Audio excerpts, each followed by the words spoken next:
Hello and welcome into another episode of Chi Time, your conscious living show with me, Clara Apollo.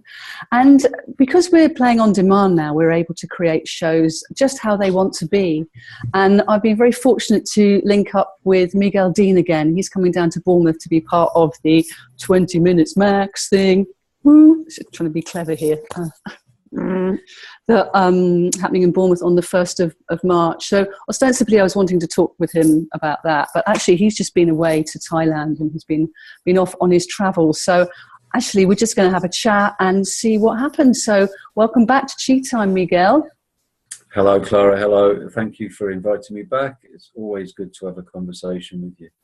Thank you very much. Now, I think I also should mention that Miguel is an author of Stepping Stones in the Mist, and you work a lot with the youngsters, don't you? The adolescents and young adults with, how on earth they can cope with being in the world. And is that a good summary of what you do, or would you like to add something?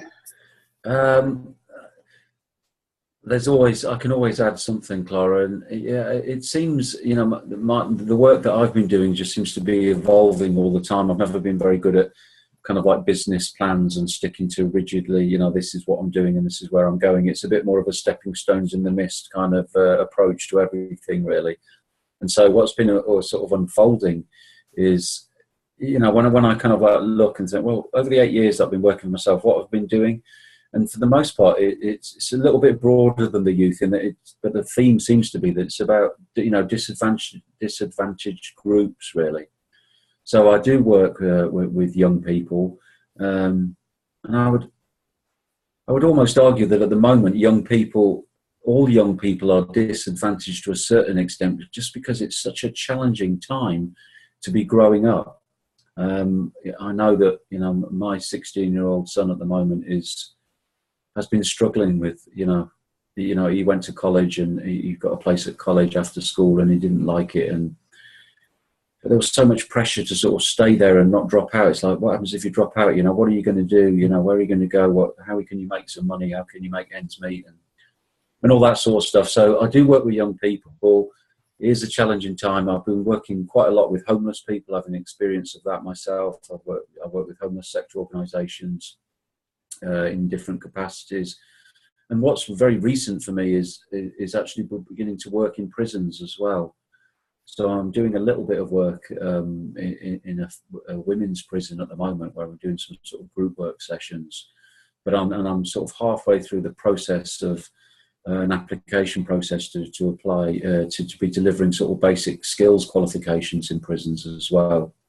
That's just kind of something that's opened up, and I feel, a lot of it's kind of like opportunities arise, and for me, life is the workshop. So it's kind of like, okay, well, let's go with this. Let's follow this and see where it's going. And because I know whenever I'm out of my comfort zone and in a new area, it's always rich, fertile ground for myself. And hopefully, I can share a little bit of that with the people that I'm working with as well. Yeah, absolutely. So it keeps it real, doesn't it? So that sort of coming in from your ivory tower, making suggestions to people that are poor and lonely. It's like sort of, well, I've been through it as well. And as you say, your book, Stepping Stones in the Mist, really was sort of charted your dive and your rise again through living outside of mainstream culture, really, which I can really see the pull to that. There's a lot that is very dysfunctional about mainstream, and yet the call to community is huge. How do we create conscious communities, and how do we enable them to move forward as coherent citizens? And I think you've done marvelously with highlighting that plight through the book there, and also the work that you've been continuing to do. And I was wondering if what you think the most common problem with talking about working with homeless people or the young disadvantaged. What is the thing that they really are wanting to find out? What is the big question that's on most? Yeah. Well, I think it's kind of like it sort of manifests in all different sorts of ways. Often in sort of dysfunctional ways, whether it's addictions or harmful behaviour or lack of self-care and so on. But fundamentally, totally linked with what you were just saying, I think what's at the bottom of it all is just this connection, community, relationship with self. And I think, everything stems from that, really. We are social creatures, and it seems that we're kind of living in a bit of a world of isolation. The computers and so many things seem to be pulling us into these separate little worlds, these separate pods. And because that's so not in alignment with our true nature and who we are, then it manifests as all sorts of diseases or dysfunctional behavior and so on, So, I think there's a real epidemic of kind of like loneliness and isolation. But the strange thing is it's not conscious for the most part, because there's so much distraction with, with electronic devices and busyness and just having to make ends meet and all that sort of stuff. That I think majority of people aren't even aware of it, so there's this kind of sense that everything's not right, or I'm not happy, or maybe not even that. It's kind of like that if you've only ever lived in a lunatic asylum, then you've got no other points of reference, really, so this kind of background anxiety, which I'm aware of for myself, and maybe background kind of a bit of a low sort of grey, shadowy sort of like feeling, just becomes the norm.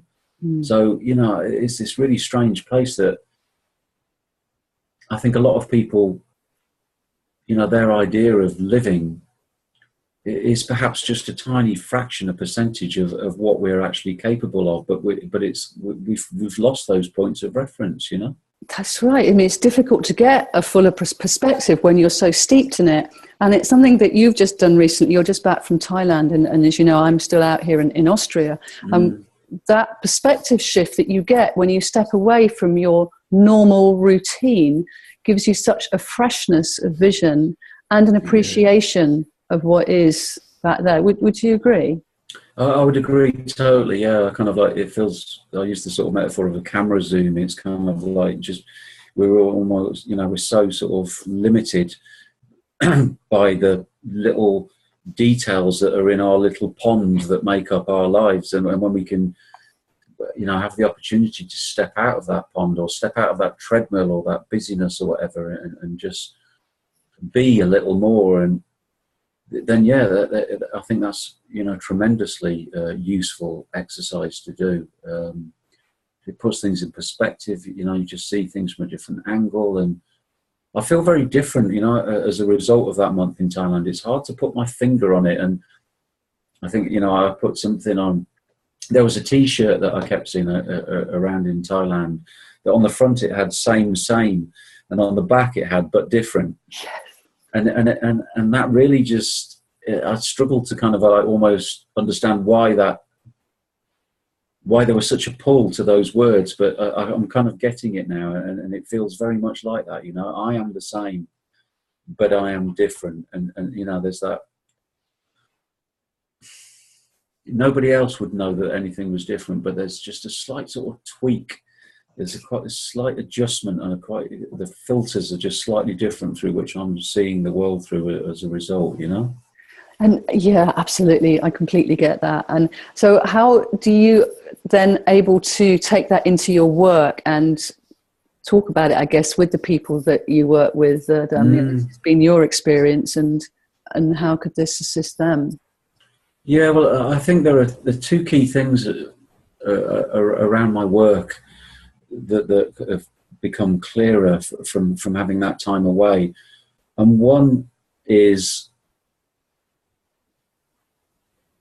that to a certain extent, I think I have been a little bit out of balance, or maybe quite a lot out of balance. I'm not sure, but I really like this concept of the twin trails, of the Native American twin trails, that, there are two journeys that we are always simultaneously living, with the journey inside ourselves of self-awareness and self-healing and self-care and self-acceptance and so on.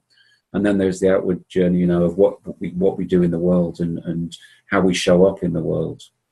And I think that what I saw in my time away was that I've been putting too much emphasis on the outside world, on the outer trail, and that some of that has been massaging my ego a little, shall we say, and some of it has been a distraction from some of the wounds which are still causing me suffering in my own personal life. And that I need to step back a little bit from, saving the world, if you pardon the terrible expression, and look after myself a little bit more and get my foundations a little bit stronger so that I'm better able to serve, So key, getting our foundations strong. And what is self-care? It is being bandied around left, right and centre at the moment. What do we mean by self-care? How can we get it right? How can we forgive ourselves when we don't get it right? Because, none of us have got it all sussed. We're all a bit messy, but we do our best. And I think we've had to get rid of the whole fishwife thing of selling fish. Selfish. I'm just trying to make light of that word, selfish. Yeah. I think it has taken the emphasis away from self-care because, we know that if we don't look after ourselves, we're going to be rubbish for anyone else. Yeah. So why is this not part of our education system? Yeah. Well, it's not part of our education system because our education system isn't designed for us to be healthy, whole, holistic approach. But let's not go too far down that one. Rabbit hole, no. Yeah. But the self-care thing is everything. Just increasingly, the older I get, seems to get paradoxical and such a fine line of balance. What's right in what's self-care in one moment. In the next moment could be, just a kind of ego massage, or it could be escapism, or it could be denial. And the same the other way, in one moment, genuine service and genuine caring and genuine contribution could also be a denial and I don't want to go there, and aren't I, just, the bee's knees, and aren't I brilliant? And this self-inflation kind of thing, just to avoid perhaps this feeling that we all have, I don't know, to some extent that somehow we're not enough, that somehow we're not worthy, that somehow, we're unlovable. And I increasingly, the more conversations I have with people, I believe that we all have an element of that. But it's, and then it's not to wallow in that, and it's not to, and it's kind of like, and then when we start saying, well, if I need to heal that and so on, then it's, well, by healing it, that means that I'm broken. And there's this real fine dance for me about this real acceptance that everything is perfect as it is. It's like trying to hold sand that's slipping through your fingers. It's just because, for example, on Facebook, there's a lot of negative stuff and conspiracy theory and stuff about what's wrong and what's going not right in the world. And for quite a period of time, I've been really focused on uplifting posts and stuff. That let's focus on what's beautiful. But just in that, to what degree am I denying what's not beautiful? And I realized through this month away in Thailand, where I was offline and I wasn't listening to the news and so on, I realized that all this focusing on uplifting stuff is almost a denial of the darker stuff, if you like. So there's an element of, I'm not accepting that it's all unfolding perfectly, because I'm still kind of like, I don't want to see that stuff, And so seeing all the wonderful stuff and even all the community work and all the new story work and uplift, and then, people that are doing incredible work, on some level, it's a reminder, or it's programming, it's deepening, it's integrating a belief in myself that the world is not okay as it is. And I know on some level it's not okay as it is, but at the same time it is as it is. And I know, it's this whole paradoxical sort of, we get to this whole, the Taoist tenor, isn't it? As soon as you try and understand something, there's going to be something else coming up to sort of flip it over again. Yeah. This is the mind really wanting to understand. And sometimes you just have to go into your heart and be, and know that your heart can cope with the different shades and flavors of being a human at the moment, or being a spiritual being having a human experience on another Classic phrase. Yeah, yeah. And I think one of the other things that it really brought up for me is that I will continue speaking and I will continue doing the work that I'm doing, but I want to do less talking about it and more just actually rolling my sleeves up and doing it. So I guess for me that is a move at the moment, to be working in prisons more. You know, I just want to invest more energy in, you know, for example, instead of, you know, uplifting Facebook posts or talking about stuff, there's almost a bit of me, because I can be a bit extreme and the pendulum can swing one way to the other. I could almost go, right, no social media, none of that. You know, I just want to get on and make a difference in my own little way in the things that I do each day. And I don't want to talk about that, and I don't want to use it as examples for other people, or, you know, it's just because it's that thing of simplifying it. If I just shut everything down into, okay, Miguel, just do, you know, just start, just do what needs doing instead of talking about it. There seems to be so much theoreticizing and discussion, and I know that has its place as well. But great, you answer all your own questions. This is brilliant. I might as well not be here. No, but I know. Because actually, as you're speaking about it, it resonates with us. We have these dilemmas in ourselves. We all want we're trying to do the best we can. And yet also by speaking about it, it helps to make it real for other people who may have had little thoughts like that themselves. So, you know, that thing about, oh, I can't make a difference. The world is messed up completely. What use am I in that? And then you remember that the army of ants is a mighty force. And, you know, again, when we collaborate, we can contribute something bigger and better and brighter. And yeah, although I also hear what you're saying about working with shadow sides too, but to choose positivity wherever you can will bring a lighter vibration through. It doesn't mean that you're going to be negating the fact that you're looking at the shadows or you realize that this isn't quite right, but you're choosing to opt for a more positive side. So just for your own peace of, I think, because the heart works with a higher frequency, doesn't it? It likes the light vibrations, but that's not at the detriment of realizing that diving into the depths is a really important part of mining for the gold. Yeah, no, absolutely. It is a delicate dance, and it just shifts around all the time. It's kind of, I guess for myself, I just feel a little bit like, you know, that army of ants. Yeah, there is an army of ants, but sometimes it feels like there's too many ants sitting around talking about it, you know. Hey, what should we have for supper? Ant? Yeah, you know. What's their favourite music then? I mean, that's an obvious one, isn't it? Yeah. Ant music, gotta be. We're not going to play that, folks. We're not. We're going to spare that one. But, it's that, you know, there's just the doing, you know, just the doing, and just the doing from a clear kind of like place, from being, for a doing that arises from being, without, because it can just get already heavy and already complicated, and it's like we all know. Well, do we? we all know to some extent, you know, what it is to contribute and what it is to live in integrity, and what it is to, you know, to make a little bit of difference in the way that we do things. And it doesn't need to be some great big powerful organization. It doesn't need to be some singing and dancing, you know, operation or project, and that's all okay as well.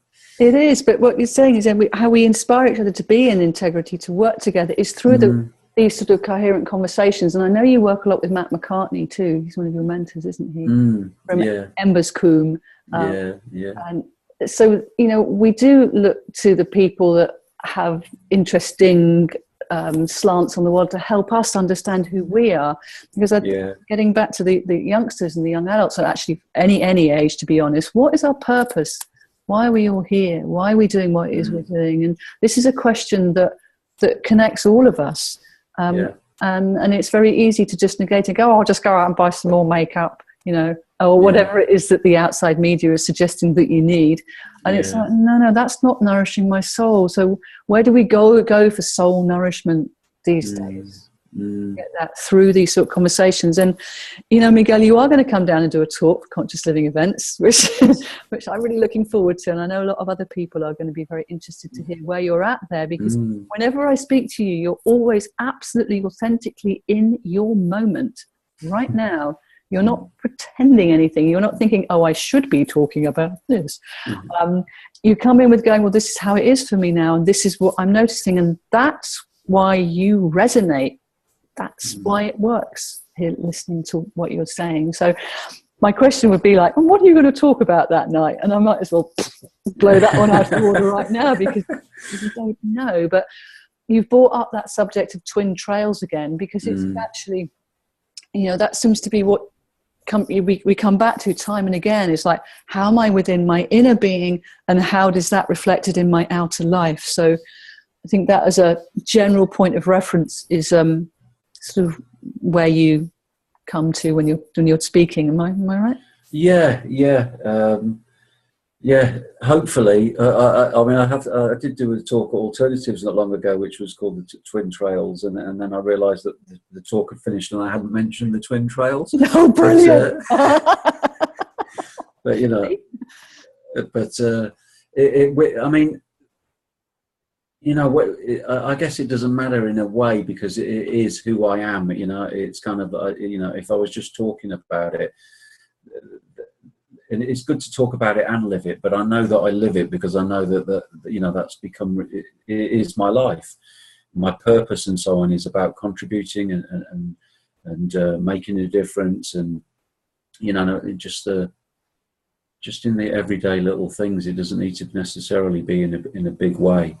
And you know, but yeah, because of the interesting start that I had to life, life gifted me with some pretty deep wounds and so on, and that is I am a work in progress with that, and the two are totally woven together. You know, I can't separate them. So yeah, I mean, I will be talking about the twin trails, and I will be talking about just, I guess, this kind of like process of how we come to be able to work to bring ourselves as fully as possible to what we do in our lives, to how we live our lives, and how we contribute in the world. And you know, I'm really appreciative of the words that you just said about showing up authentically and vulnerably and so on. And that's, you know, I think, in as much as what I say is how I say and who I am, you know, that communicates what's important to me, to be vulnerable, to be present, and you know, and we're all a bit lost, and we're all you know, we're working it out and making it up as we go along. And you are brave enough to stand up and be able to speak like this. And I think when we get people in the audience who have similar reflections on their lives, they'd be mortified to stand up in front of people, and yet they so appreciate it when someone like yourself can do that. So let's not underestimate the power of you standing up in front of an audience, eh? Yeah, no, thank you. Yeah, that's one of my work in progress bits of acknowledging, you know, we easily focus on the things that we have that aren't quite right, or that we'd like to improve on, and forget actually how far we've actually come. And yeah, you know, it wasn't that long ago that somebody suggested me standing up in front of an audience was absolutely terrified me. And it still does to a certain extent. There's always nerves before I speak. There's always that kind of, because yeah, you know, you're making yourself quite vulnerable, really, just being there. But it always works out, you know. It always works out, and it's a bit like life. It's kind of like you can't do it wrong. You can't get it wrong. You know, whatever I share, whatever comes up at that time, is what's meant to come up. It's a real gift and honor to be able to, yeah, just to be able to do that. And in a way, it just seems so simple. I can't do anything else, kind of thing, like, you know. So perhaps I sort of don't give myself credit, because it's just who I am, and it's like I can't do anything else, because it doesn't feel. There's so much more discomfort and nerves if it's like, oh, I've got to do it in a certain way, right? Sure. You know? Whereas, you know, it's part of this whole thing of my own inner healing. It seems to be crucially about self-acceptance. Just allowing myself to be who I am, with, warts and all, and Yeah. it's okay. And it okay. is, and it's that value of yourself as well. You accept who you are, and you're like nobody else. No one else is like you. You can't actually compare to anybody else. It's not fair to compare because we're all so different, and yet we have these points of reference where we can recognize similarities that help us dive a bit deeper and get another little nugget of understanding about ourselves, and a bit more sort of compassion for the whole condition that we find ourselves in here. It's that this fascinates me as well. Lots of things fascinate me, but this since my speaking and so on, this kind of like realization, and I'm not words are really important to me, and I try, I like Don Ruiz's words, the 4 agreements: be impeccable with your word. Words are so powerful and have such energy. So it's kind of, I'm not sure if if I've found the right words yet, but the nearest I can get is that we all seem to be living different versions of the same story. Yeah? So it's kind of, although what's happened to us in our childhoods and our, ups and downs and so on are all very different, it almost seems to be that the purpose of them all is to trigger or to touch or to awaken or to stimulate or to experience the full spectrum of different emotions that there are. So it's kind of like, what's caused me to feel the most excruciating pain or whatever may be something completely different to somebody else. But what seems to be important somehow is that we experience that. And the flip side of that, of course, the moments that have brought me the most joy and bliss and ecstasy, it's almost like life is endeavoring, we're living in this confined sort of like space a lot of the time of this very limited sort of emotional spectrum, and life is constantly trying to expand this, and it's part of that is what it is to be fully alive. And we've put so much energy into avoiding so many of those places, and life keeps going, this is healing, that there is something in this. You have to go to these places. Yes, there are silver linings in it all. And, let's look at we've got the yin yang symbol here behind me. Yeah. The dance of the light and the dark all the time, but also that we're all aspects of the Tao, and the Tao trying to experience itself in as many forms as it can. And I think that's where we get the recognition is in the soul space, and we know we're all one. And yet we all know that we're a different aspect of the one, because the one needs to have all these differences to keep itself entertained, I think really it is, or to evolve and move and to expand, as you say. The expansion of the universe is still continuing, and therefore that energy is within us to expand our horizons and expand our awareness and expand our hearts, and that can be a bit scary as well. Yeah, definitely. Yeah, and looking at the yin yang there's a part of me that wants to, that just wants to shade it in and paint it all silver, but because I prefer silver to grey. But just this whole thing that it's all shades of grey and it's all mixed up, and black and white is all. We're not getting into the 50 Shades of Grey here. No, we're not getting into that one. Go there. We're doing silver. Silver, silver lining. Silver lining, yes. Because there's almost like there's still, as much as I love the yin yang, but right in this moment, just looking at it, there's still too much division between the dark and the light. And But you see, you have to remember that this is not a 3D thing. It's a whole 5-dimensional aspect that's continually moving and swirling and undulating and dancing. So there's a beauty in that. But we see it as a still image because we're here. Still image, but if you don't, if you work with that energy, it doesn't sort of cease moving. As you were saying earlier about being with the positive or being with the dark side, is it either or? It's not either or, it's both and, isn't it? To quote lovely Timothy Freak, it's paralogical thinking. That it's all there, but it's all dancing and it's all ebbing and flowing and keeping us moving and evolving. And not one side is going to get the upper hand, because as soon as it does, the other side's going to come and, the other side, you know what I mean?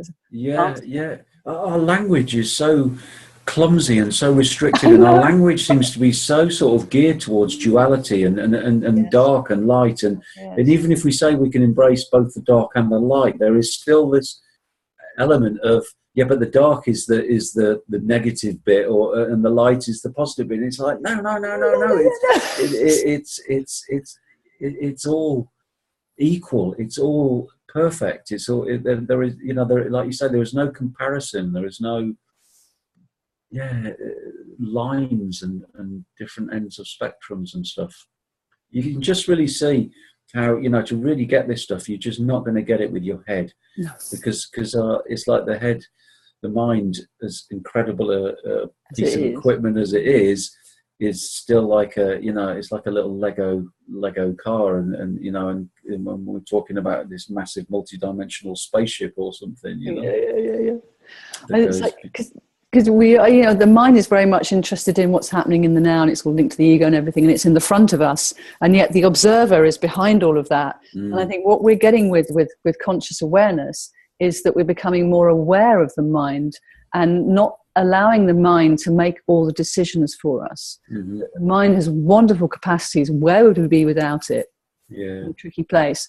But to get it to run the show all the time, we're in a tricky place. You know, it's like stepping back and being mindful of how you use your mind, or how you let your mind run your life, or let your background presence use your mind to run your life. And I think that's what we're getting towards more and more as people do their meditation practice. They do their Tai Chi and Qigong, and Qigong, something I'm going to be talking about that evening as well on the 20 Minutes Max. Oh, hang on a minute, I've got this little, if you're looking at this on the video, you'll see a little logo that lovely Sharon created for us here, which I'm loving, sort of a swirly 20 Minutes Max thing. This is the idea of each of us speaking for 20 minutes. And I know we've gone over 20 minutes here, because actually I could talk to you for ages. So, but we will need to be succinct on that evening and really be able to deliver to the audience some salient points of things that have assisted us, and what we can. I mean, I'm certainly going to be doing some experiential. I'm going to be doing some Qigong tapping probably, and some shaking, and a little bit of Qi ball connection, you know, just to offer people experiences that then they can take away. Well, actually I did feel that, or actually I didn't feel that, or whatever. But you know, and I wonder if you might have an experience that you might be able to share with us that night, or can't you answer that question yet? It's a tricky one. I mean, I can do an awful lot of speaking. Once I get going, it's hard to stop me sometimes, and the 20 minutes is great, you know, for keeping it succinct and so on. So, in all honesty, you know, I never quite know what's going to happen between now and when we're speaking and so on. I know. But I would imagine that people will probably hear me. But I guess what I would add to that is, what I'm increasingly becoming aware of is, it's kind of like, you know, if you happen to be in the audience, don't just hear me, feel me. You know, because it's kind of like, it does feel like that I am meant to speak, but, you know, that, well, I am, of course I'm meant to speak, otherwise it wouldn't be happening, kind of thing, that people invite me to come and speak and so on. But I know that there is something, you know, there is something more than the words, and something more than the sort of practical experiences, that people will go away with a seed of something that you know, if they have allowed something in from what I have shared, that will just find its way into their heart or something, and, you know, and it will blossom and flower, you know, in the time, to the degree that it's meant to.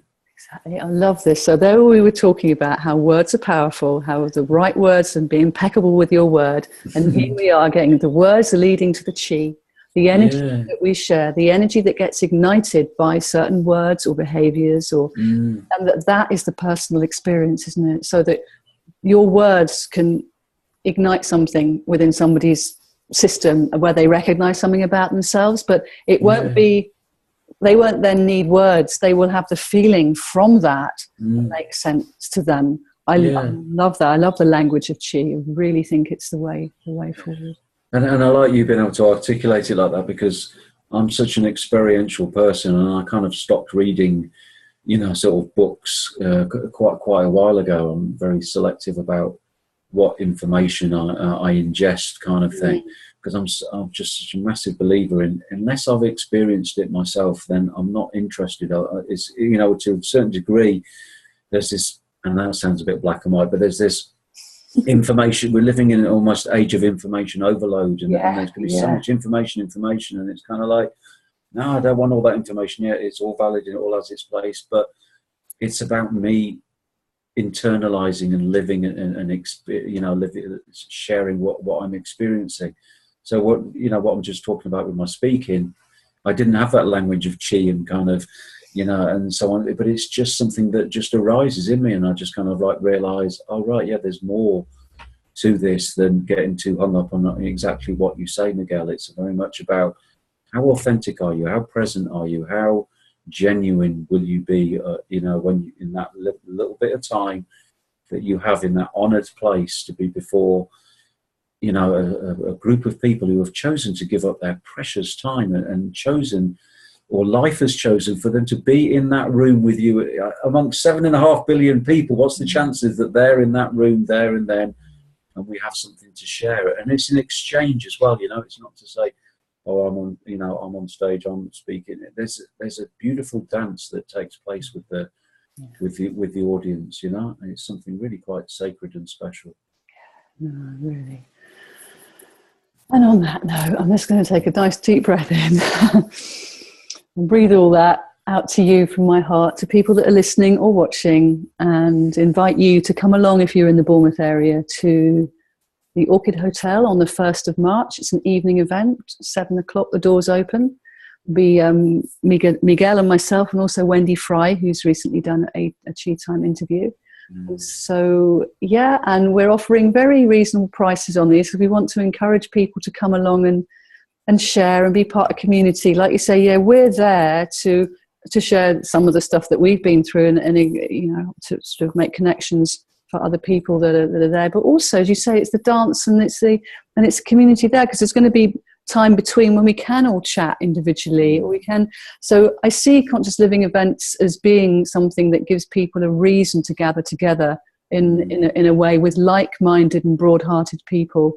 And I just would like to encourage as many people to be part of this as we step forward into 2017, which, to be honest, there's a lot of bad news going on about 2016, and we kind of think 2017 is going to be better. We have no idea. We don't know what it's going to be like.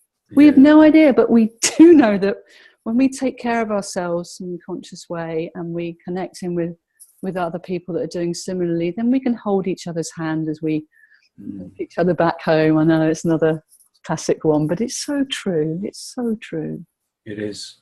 We need to hold each other. And that's something that's very, current for me in my personal life. Of how am I held in order to hold others? How am I held? You're going to start me off. We go down that track. Anyway, so consciouslivingevents.co.uk. How can people get hold of you, Miguel, if they want to find out more? Okay, well, you could go to the website, which is just migueldean.net. That's probably a good place, and I'm on Facebook. Occasionally. I'm kind of still sort of like checking out where I am with Facebook after a month off in Thailand. But I will still be there. It's just this kind of feeling of I want to spend more time actually doing. Yes. I hear you. Doing and a little less time talking about it, kind of thing. And it's getting balance. Skirting around the edges, absolutely. Yeah. Balance. All the way home, it's just like, we're just teetering on the balance point. Or surfing. I quite like the idea of surfing, because you've got to be balanced when you're surfing, and that's propelling you forward. Well, we're all moving forwards anyway, aren't we, in space-time? Yeah, we're all silver surfers, and life's great ocean, Hey. Great. Look, well, thank you so much, Miguel Dean, for being part of Chi Time once again. Thank you for inviting me. It's been really lovely to be with you, and I'm really looking forward to the beginning of March and seeing what comes out of my mouth. Yeah, mine too. So, look, if you had a track that you'd like to play, listeners, what would it be? Well, I know we were talking before we went live about Bob Marley and stuff, but and I think it would. I mean, we touched on the so much trouble, but it's kind of like I don't want to go there. I don't want to go into the trouble, and I don't want to go into the.